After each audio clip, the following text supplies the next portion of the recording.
Bismillahirrahmanirrahim. Assalamualaikum warahmatullahi wabarakatuh. Selamat malam, sama saya Awanus Abu Barok. Hari ini saya akan memvideokan remedial pendidikan Pancasila yang terdiri dari 5 poin utama, yaitu batas wilayah Indonesia, perbedaan laut teritorial, sejarah wilayah Indonesia, ancaman internal dan aksi nyata, ancaman eksternal dan bagaimana penanggulangannya. Jadi dari 5 poin ini saya akan mulai dari yang pertama, yaitu batas wilayah Indonesia. Untuk batas wilayah Indonesia secara astronomis, Indonesia terletak di antara 6 LU, 11 LS, 95 BP, dan 141 BP. Bagi yang tidak tahu, LU itu adalah lintang utara, LS sama dengan lintang selatan, BP bujur timur.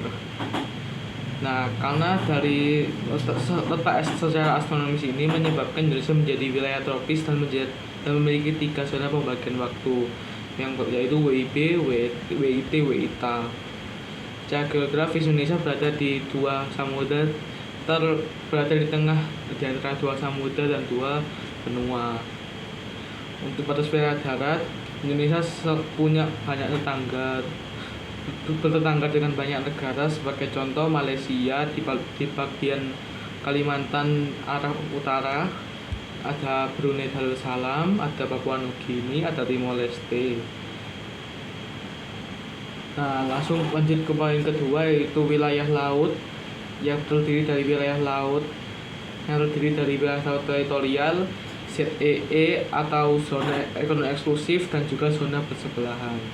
Nah, laut teritorial yaitu wilayah laut yang ditarik sejauh 12 mil dari garis pangkal pantai di zona ini. Indonesia memiliki hak mutlak atas air dasar laut hingga sampai di atasnya.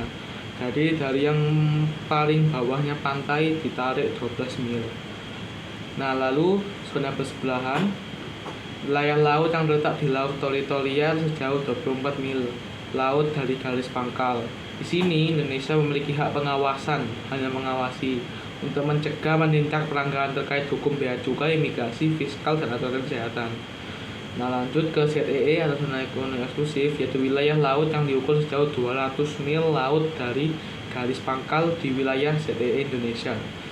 Indonesia tidak memiliki kedaulatan wilayah penuh, melainkan memiliki hak berdaulat untuk memanfaatkan dan mengelola seluruh sumber daya alam yang ada, seperti perikanan dan pertambangan minyak bumi.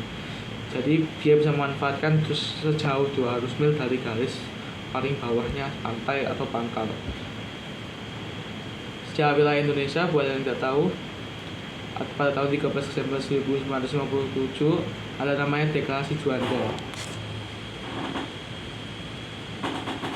Nah, untuk sejarah wilayah Indonesia, jadi dulu pada zaman masa kolonial Belanda, wilayah Indonesia itu diatur oleh aturan tahun 1939, di mana itu masih kecil banget untuk area kekuasaan Indonesia, yaitu 3 mil dari garis pantai, berbeda dengan yang sekarang 12 mil.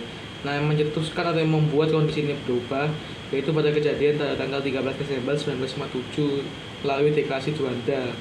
Jadi Perdana Menteri Juanda Kartawijaya ini menyatakan Indonesia itu adalah salah satu kesatuan utuh sebagai negara kepulauan. Jadi intinya, nah, di negara kepulauan dia harus punya pemisah, di antara dan pulau itu ada pemisahnya kan ya.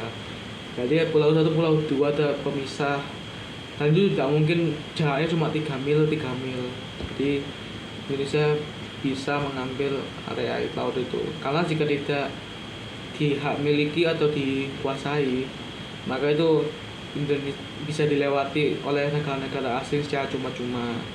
Nah, ini gagasan ini akhirnya diakui secara resmi oleh dunia internasional pada dalam UNCLOS 1982. Lalu untuk ancaman internal dan ancaman eksternal, kita mulai dari ancaman internal dulu.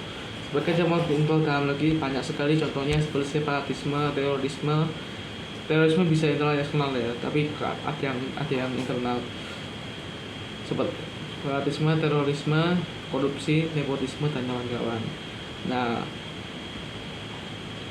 untuk mencegah ancaman internal sebagai contoh separatisme ya, yaitu asli nyatanya adalah menanggulangi memulai adanya pemerataan pembangunan ekonomi dan infrastruktur ke daerah pelosok.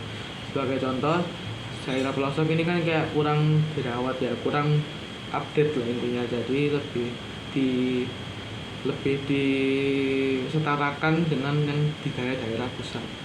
Lalu untuk ancaman eksternal ada banyak, seperti illegal fishing, ada malware,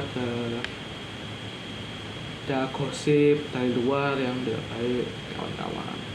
Nah, untuk penanggulangannya bisa ada banyak tahap, bisa mulai diplomasi seperti ya menyatakan kalau tulisan ini berdaulat dan bisa, lalu patroli keamanan untuk bagian yang illegal fishing atau pelanggaran wilayah.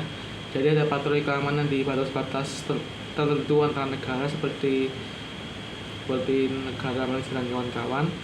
Lalu juga yang ketiga yaitu modernisasi alutsista atau menguatkan teknologi militer seperti radar perbatasan, kapal patroli cepat ataupun pesawat tempur. Nah, sekian dari saya, mohon maaf pada salah kata atau sebentar. Assalamualaikum warahmatullahi wabarakatuh.